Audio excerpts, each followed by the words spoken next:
Vamos falar de uma força invisível, uma que prende as pessoas a relacionamentos, a trabalhos, a dinâmicas que as destroem por dentro. E não, não é amor, nem lealdade. O que a gente está falando aqui é de uma arquitetura de controle emocional, precisa, devastadora. Hoje a gente vai desconstruir a engenharia por trás do elo talvez mais forte que exista, a culpa estratégica. E a pergunta que fica é essa, né? É desconcertante até. Porque alguém, de forma racional, continua numa situação que claramente causa dor.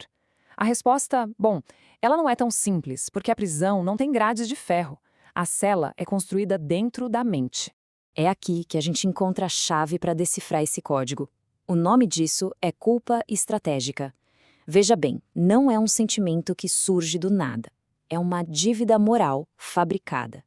É uma arma psicológica projetada, pensada para garantir submissão, para criar uma lealdade que não se quebra, um verdadeiro elo de ferro.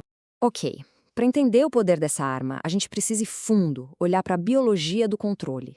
Porque veja, manipulação não é só uma conversa. É um ataque direto ao hardware do cérebro. É explorar falhas no sistema, vulnerabilidades que todos nós temos. Lá atrás, Freud já falava do superego, né? Aquele juiz interno que todos nós temos, a voz que diz o que é certo e errado. Agora, o que um operador habilidoso faz? Ele não confronta a pessoa diretamente. Não. Ele recruta esse juiz. Ele transforma o cérebro da própria pessoa em seu carrasco. E olha, esse ataque é real. Biologicamente real. A neurociência já provou que a dor da culpa, da rejeição, ela acende as mesmas luzes no cérebro que a dor física. Então, quando alguém se sente ameaçado de ser visto como ingrato, como mal, o corpo reage como se estivesse sob uma ameaça de dano físico mesmo. É por isso que a tática é tão devastadora. Funciona no nível mais básico do nosso sistema. Certo. Agora vamos abrir o manual de operações, ver as ferramentas táticas da culpa estratégica.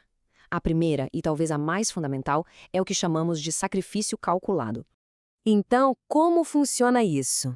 A manobra começa com um favor que ninguém pediu. O manipulador faz um grande sacrifício, mas aqui está o pulo do gato. Ele faz questão que todo mundo, principalmente o alvo, saiba exatamente o quanto aquilo custou. No momento em que esse favor é aceito, pronto. É como se um contrato invisível de submissão fosse assinado. A partir daquele ponto, qualquer tentativa de independência é traição. E essas frases, elas são a munição, não são desabafos, entende? São lembretes. Lembretes constantes da dívida. E é uma dívida que foi projetada, de propósito, para ser impagável. Para garantir que o controle fique sempre, sempre, nas mãos de quem se sacrificou. Agora vamos para a segunda técnica do manual. Essa é mais sutil, mas tão poderosa quanto. Aqui, quando o alvo tenta se impor, o dominador não reage com raiva. Não. Ele usa fragilidade, usa a própria fraqueza como a forma mais agressiva de controle que existe. Em vez de brigar, de lutar, o manipulador se coloca como a vítima da sua autonomia. Ele mostra uma dor profunda, um sofrimento calculado. E isso, claro, aciona na outra pessoa aquele instinto de cuidar, de querer aliviar a dor que ela supostamente causou. E ao recuar, para não machucar, a pessoa acaba entregando todo o controle da situação. Essa frase é o gatilho. É a frase de ativação do mártir. Ela instantaneamente coloca quem busca um pouco de autonomia na posição de agressor, de carrasco.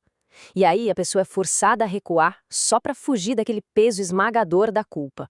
E pronto, a fraqueza vira poder. Poder absoluto. A terceira ferramenta desse arsenal é, talvez, uma das mais desestabilizadoras: o silêncio punitivo. E aqui não estamos falando de dar um tempo para pensar, não. Estamos falando de usar o silêncio como uma arma, um instrumento de punição para quebrar a vontade do outro. É muito importante entender essa diferença.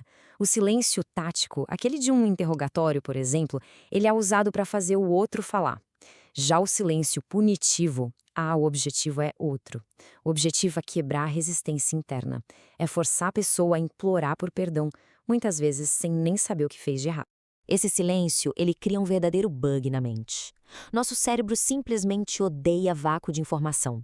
A pessoa que fica nesse isolamento começa uma busca desesperada por respostas. Ela repassa cada ação, cada palavra, procurando o erro. E nessa busca, ela acaba encontrando falhas que nem existem. E para acabar com aquele tormento, com aquele silêncio, ela faz o quê? Assume a culpa, pede perdão. E o poder volta todo para o manipulador. Tudo bem, já entendemos a mecânica da armadilha. E esse é o primeiro passo para desarmar ela. A liberdade aqui não vem da briga, da luta, vem do reconhecimento. A contramedida, a saída, é ter clareza estratégica. E a distinção-chave é essa aqui. Lealdade genuína, ela nasce da admiração, do respeito. É uma escolha que se faz todo dia. Agora, a lealdade sombria, essa forjada pela culpa, ela não nasce da admiração, nasce da dívida. E não é uma escolha, é uma sentença. Uma é um presente, a outra é uma colheita. E aqui chegamos na verdade final, a chave que de fato quebra as correntes.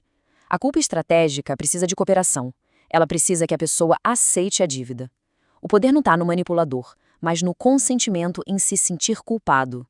Retirar esse consentimento é retomar o controle do jogo. Então, a reflexão final é essa. Pense nas suas relações. Quais são construídas em cima de generosidade e quais são mantidas por uma dívida que parece que nunca vai ser paga? Quem ao seu redor te ajuda a crescer e quem sutilmente te coleciona? A resposta para essa pergunta, bom, ela define o campo de batalha da sua própria liberdade.